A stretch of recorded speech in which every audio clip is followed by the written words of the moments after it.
मैं Napoleon Hill हूं, और अगर तुम मुझे अगले 20 मिनट दे सको तो मैं तुम्हें वो सिद्धांत दूंगा जिससे सिर्फ 21 दिनों में तुम न सिर्फ खुद को बल्कि अपनी पूरी नियति को बदल सकते हो। तुम्हें शायद यकीन ना हो, लेकिन तुम्हारे मस्तिष्क में इस समय दुनिया की सबसे शक्तिशाली ताकत विद्यमान है, और मैं आज यहाँ हूँ तुम्हें यही बताने कि उसका उपयोग कैसे करना है।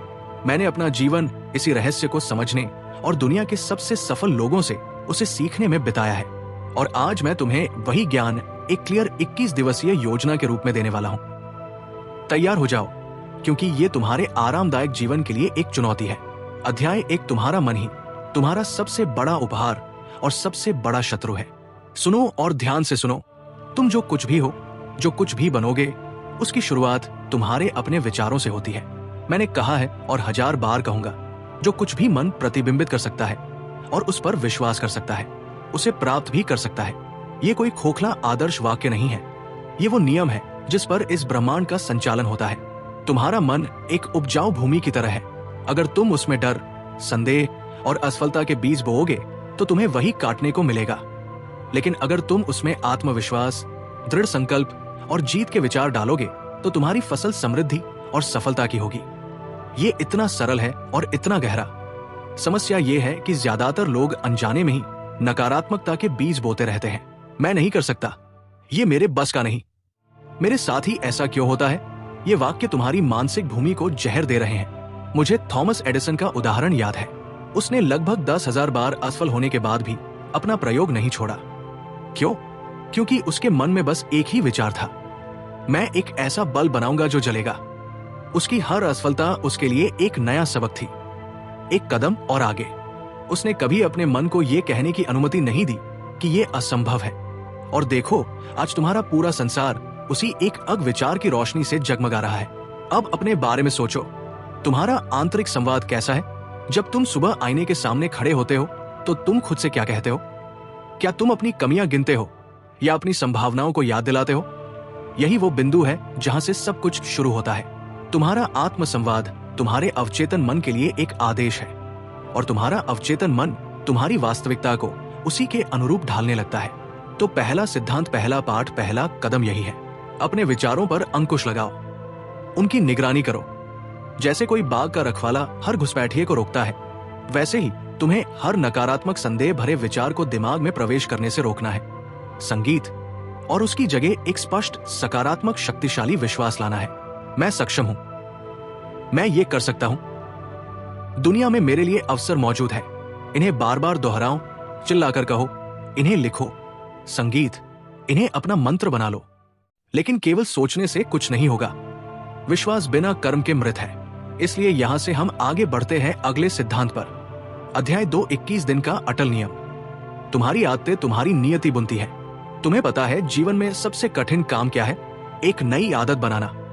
क्योंकि तुम्हारा मन और शरीर आलसी है, वे उसी रास्ते पर चलना पसंद करते हैं जो संगीत पहले से बना हुआ है, चाहे वह रास्ता तुम्हें विनाश की ओर ही क्यों ना ले जा रहा हो। लेकिन मैं तुमसे एक वादा करता हूं, अगले 21 दिन तुम्हारे जीवन की दिशा बदल सकते हैं। ये मेरी बात संगीत नहीं विज्ञान की बात है। 10,960 में डो मैक्सवेल मल्ट्ज ने देखा कि उनके मरीजों को अपने नए चेहरे को स्वीकार करने में औसतन 21 दिन लगते थे। उन्होंने इस अवलोकन से संगीत साइकोसाइनेटिक्स का सिद्धांत दिया कि किसी भी नए मानसिक छवि या आदत को अवचेतन मन में बैठने में कम से कम 21 दिन लगते हैं। आधुनिक तंत्रिका विज्ञान ने इसे सिद्ध किया है। जब तुम कोई काम लगातार दोहराते हो, तुम्हारे मस्तिष्क की कोशिकाएं उसके लिए नए रास्ते बनाती हैं।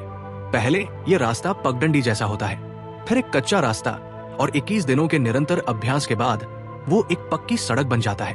उसके बाद उस रास्ते पर चलना तुम्हारी स्वाभाविक प्रवृत्ति बन जाती है। यही आदत का जन्म है। संगीत, अब तुम मुझसे पूछोगे मिस्टर हिल, मैं कैसे शुरुआत करूं? सरल है, एक आदत चुनो। सिर्फ एक, चाहे वो सुबह 5 बजे उठना हो, रोज 30 मिनट पढ़ना हो, या हर रोज 1 घंटा अपने कौशल पर काम करना हो। उसके लिए खुद से एक पक्का वादा करो, और फिर बिना किसी बहाने के 21 दिन तक लगातार उसे करो। पहले 3 दिन तुम संघर्ष करोगे, तुम्हारा पूरा शरीर और मन विद्रोह करेगा। चौथे दिन थोड़ा आसान लगेगा। 7वें दिन तुम एक छोटी जीत महसूस करोगे। 14वें दिन तुम्हें लगने लगेगा कि यह तुम्हारा हिस्सा बन रहा है। और 21वें दिन जब तुम सुबह उठोगे तो तुम्हें याद दिलाने की भी जरूरत नहीं पड़ेगी। तुम स्वतः ही वो काम करने लगोगे। ये तुम्हारी नई पहचान बन चुकी होगी। मैं वो व्यक्ति हूं जो सुबह जल्दी उठता है। मैं वो व्यक्ति हूं जो नियमित व्यायाम करता है। सफलता एक छलांग से नहीं, बल्कि रोज के छोटे अनुशासित कदमों से आती है। संगीत इस 21 दिन के नियम का एक और पहलू है, बुरी आदतों को तोड़ना। तुम एक खराब आदत को सीधे तौर पर मत करो कहकर नहीं हटा सकते। तुम्हें उसे एक अच्छी आदत से बदलना होगा। 21 दिन तक ये प्रतिस्थापन करो और तुम्हारा मस्तिष्क नया रास्ता पात्र बना लेगा। याद रखो, जो तुम बार बार करते हो वही तुम बन जाते हो। तुम्हारी आदतें तुम्हारे चरित्र को गढ़ती है और तुम्हारा चरित्र तुम्हारी नियति को। अब इन आदतों और विचारों को किस दिशा में ले जाना है, इसके लिए हमें तीसरे सिद्धांत की जरूरत है। अध्याय 3, स्पष्ट लक्ष्य के बिना तुम एक बिना पतवार की नाव हो। मुझे एक सवाल का जवाब दो, तुम जीवन में क्या चाहते हो? और जल्दी से सामान्य जवाब मत देना। पैसा चाहिए? खुश रहना चाहता हूं। ये नहीं चलेगा। मुझे सटीकता चाहिए। मुझे स्पष्टता चाहिए। एक सफल जीवन की नींव एक स्पष्ट लिखित प्रमुख उद्देश्य है। संगीत मैंने देखा है कि दुनिया के हर महान नेता, हर सफल उद्यमी के पास ये एक चीज समान थी। उन्होंने अपना लक्ष्य क्रिस्टल की तरह साफ परिभाषित किया था। अगर तुम्हारे पास ये क्लैरिटी नहीं है तो तुम हर हवा के झोंके के साथ इधर उधर भटकते रहोगे। तुम्हारे पास ऊर्जा होगी, प्रतिभा होगी, लेकिन दिशा नहीं होगी, और दिशा के बिना सब कुछ व्यर्थ है। तो आज अभी यही काम करो। एक कागज और कलम लो। सबसे ऊपर लिखो मेरा प्रमुख उद्देश्य, और फिर उसे लिखो। मेरा प्रमुख उद्देश्य अगले 5 वर्षों में मैं अपने परिवार को वो जीवन दे सकूं, संगीत, जिसके वे हकदार हैं। देखो, ये स्पष्ट है, ये मेजरिंग योग्य है, इसमें समय सीमा है, ये स्पेसिफिक है। और फिर हर सुबह उठते ही इस उद्देश्य को 2 बार पढ़ो। जोर से पढ़ो। रात को सोने से पहले इसे फिर से पढ़ो। ऐसा करने से ये तुम्हारे चेतन मन से तुम्हारे अवचेतन मन में उतर जाएगा, और एक बार ये तुम्हारे अवचेतन में बैठ गया तो फिर जादू शुरू होता है। जब तुम अपना लक्ष्य क्लियर कर लेते हो तो तुम्हारा दुनिया में उस लक्ष्य से जुड़े अवसरों, लोगों और जानकारियों पर ध्यान देना शुरू कर देता है जिन्हें पहले तुमने नोटिस ही नहीं किया था। बिना लिख इत लक्ष्य के तुम दूसरों के लक्ष्यों को पूरा करने में ही लगे रहोगे। तुम किसी और के सपनों के लिए काम करोगे? क्या तुम यही चाहते हो? नहीं, तो अभी उठो और लिखो। यह पहला कदम है वास्तविक स्वतंत्रता की ओर। लेकिन एक बार लक्ष्य मिल जाए तो उस तक पहुंचने के लिए एक विशेष, संगीत, प्रकार के ज्ञान की आवश्यकता होती है। अध्याय 4, विशिष्ट ज्ञान, वो तलवार जो भीड़ में से तुम्हें अलग करती है। मैं तुम्हें एक सच बताता हूं, सामान्य ज्ञान चाहे वो कितना भी विशाल क्यों ना हो, तुम्हें धनवान या एक्स्ट्राऑर्डिनरी रूप से सफल नहीं बना सकता। तुम्हारे पास वो सब कुछ हो सकता है जो तुम पढ़ सकते हो, लेकिन वो तुम्हें औसत से ऊपर नहीं उठाएगा। सफलता के लिए जरूरी है विशिष्ट ज्ञान, वो ज्ञान जो किसी एक क्षेत्र में गहराई से हो और जिसे तुम एक निश्चित उद्देश्य की ओर लगा सको। मैं हेनरी फोर्ड की कहानी सुनाता हूं। वो खुद एक महान इंजीनियर नहीं थे, लेकिन उनमें एक विशिष्ट ज्ञान था संगठन और बड़े पैमाने पर उत्पादन का, और उन्होंने उन इंजीनियरों की एक टीम बनाई जिनके पास वो विशिष्ट ज्ञान था जो उनके पास नहीं था। उन्होंने विशेषज्ञता को एकत्र किया। यही दूसरा रास्ता है।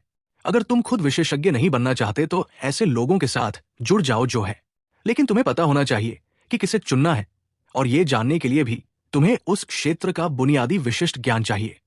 आज के युग में सामान्य जानकारी का कोई मूल्य नहीं है, सब कुछ है। मूल्य है तो गहन व्यावहारिक अनुप्रयोग, संगीत, योग्य ज्ञान का, वो ज्ञान जो समस्याओं को हल करता है। तो पूछो, तुम किस समस्या का समाधान कर सकते हो? तुम्हारा विशिष्ट, संगीत, ज्ञान क्या है? अगर इसका जवाब नहीं है तो आज से ही उसका निर्माण शुरू कर दो, क्योंकि यही वो हथियार है जो तुम्हें जीवन में अजय बना देगा। लेकिन इस सब ज्ञान और लक्ष्य को साकार करने के लिए तुम्हें अपने मन के सबसे गहरे कोने में जाना होगा। अध्याय 5, सेल्फ रेमेंडेशन, वो कोड जो तुम्हारे सबकॉन्शियस को प्रोग्राम करता है। अब हम सबसे शक्तिशाली, सबसे गोपनीय सिद्धांत पर आते हैं। ये वो उपकरण है जो तुम्हारे विचारों, आदतों, लक्ष्यों और विशिष्ट ज्ञान को एक अनब्रोकन चैन में बांध देता है। इसे कहते हैं सेल्फ रेमेंडेशन। सरल शब्दों में बार बार जोर से भावना पूर्वक अपने आप से वो बोलना जो तुम बनना चाहते हो। तुम्हारा सबकॉन्शियस मन तर्क नहीं करता, ये विश्वास करता है, और ये उस पर विश्वास करता है जो तुम बार बार भावना के साथ दोहराते हो। अगर तुम रोज सुबह आईने के सामने खड़े होकर कहते हो, मैं असफल हूं, मैं कुछ नहीं कर सकता, तो तुम्हारा अवचेतन उसे सच मान लेगा और तुम्हारे कर्मों को उसी के अनुरूप ढाल देगा। लेकिन अगर तुम कहते हो मैं सफल हूं, मैं मजबूत हूं, मैं हर दिन हर मामले में बेहतर हो रहा हूं, तो तुम्हारा सबकॉन्शियस उसे भी सच मान लेगा और तुम्हारी वास्तविकता को बदलने के लिए काम करने लगेगा। तो तुम्हारा 21 संगीत दिवसीय अभ्यास ये होना चाहिए। अपनी क्लियर लिखित प्रमुख उद्देश्य को लो, उसे 5 सकारात्मक वर्तमान काल में लिखे गए कथनों में बदलो। जैसे मैं एक आत्मविश्वासी और सफल उद्यमी हूं, मैं आसानी से अपने लक्ष्यों को प्राप्त कर लेता हूं, धन आसानी से और प्रचुर मात्रा में मेरी ओर आकर्षित होता है। हर सुबह नहाते समय, कपड़े पहनते समय इन कथनों को जोर से बोलो, पूरी श्रद्धा के साथ उन्हें महसूस करो। हर रात सोने से पहले शांति से बैठकर इन्हें फिर से दोहराओ। 21 दिनों के अंत में तुम एक नए व्यक्ति होगे। तुम्हारे भीतर का संदेह धुंधला पड़ जाएगा, डर सिकुड़ जाएगा और एक नया अदम्य आत्मविश्वास तुम्हारी हर सांस के साथ बहने लगेगा। अब शुरुआत करो, और अगर तुमने यहां तक सुना है तो इसका मतलब है कि तुम में वह चिंगारी है। उसे बुझने मत दो। वीडियो को लाइक करो। इससे ना सिर्फ तुम अपनी प्रतिबद्धता दर्ज करोगे, बल्कि तुम इस संदेश को और उन तक पहुंचाने में मेरी मदद करोगे जिन्हें इसकी सबसे ज्यादा जरूरत है। चैनल NH माइंडसेट को सब्सक्राइब करो, क्योंकि यहां तुम्हें ऐसी ही शक्तिशाली कुंजियां मिलती रहेंगी।